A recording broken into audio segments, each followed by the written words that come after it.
Hello everyone, this is Maki. Episode 7 of GQuuuuuuX was full of mysteries. We witnessed serious problems unfolding in the universal century world that are likely to have a significant impact on the story moving forward. Today, let's analyze some of those important developments. But first, I have a quick announcement. I'm currently accepting support through channel memberships. For just 99 cents a month, you can get a name badge and comment stamps.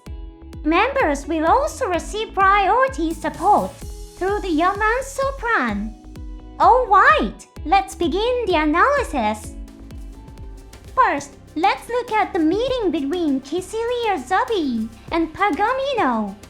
In this scene, Kycilia, a member of the ruling Zombie family of the Principality of Xion, holds a top-secret discussion. They discuss a plan to restore the environment of Earth using the solar ray. The solar ray is a laser cannon that uses a space colony as its burrow. It first appeared in Mobile Suit Gundam.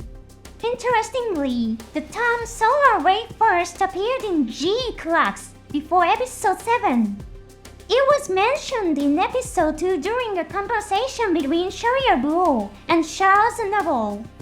Sharia said something like the Supreme Command is planning a terrifying weapon called the solar ray. What kind of project is the solar ray for which Kycilia is requesting financial support?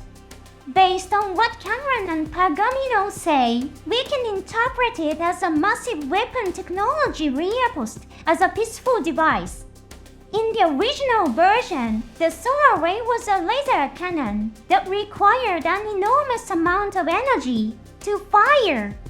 It drew power from nearly every solar power system in the Principality of Xion. How could something like that be used peacefully? Back in Universal Century 0079 during the war, Xion forces dropped a space colony onto Earth. This attack wiped out much of the Australian continent. You can see this reflected in the globe shown in GQuuuuuuX. The map of Earth shows a missing chunk where Australia used to be. When the enormous colony struck, it caused an immense explosion. The firestorm incinerated humans, animals, and plants alike. But that wasn't the only damage. The blast kicked up massive amounts of dust into the atmosphere, causing even greater problems. This dust wasn't ordinary, it contained large amounts of metal chemicals and other hazardous materials. This led to blocked sunlight and toxic black rain. The colony drop caused such severe damage that it's believed it will take decades to fully recover. From this angle, the solar ray seems to be a system that supplies Earth with pseudo-sunlight. The key word here is pseudo. This is a common source of confusion among fans, but the solar ray does not emit sunlight. Rather, it's a system that uses energy generated from sunlight. Many people confuse it with the Earth's Federation solar system, which has a similar name and concept.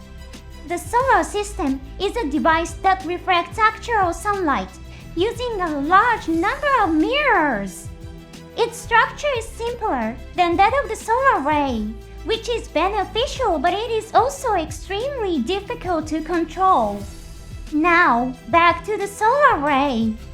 It is even possible that the solar ray can burn off harmful substances in the atmosphere by adjusting its output. This would make it an effective tool for restoring the environment on Earth. The Principality of Xion launched a war of independence because they opposed the Earth's Federation government's discriminatory policies against space colonists.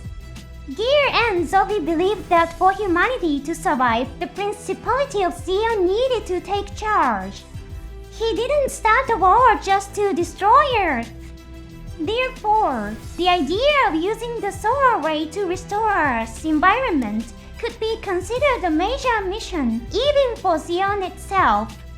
At the end of episode 7, Kycilia showed a softer side when she expressed concern for Neon's family and friends.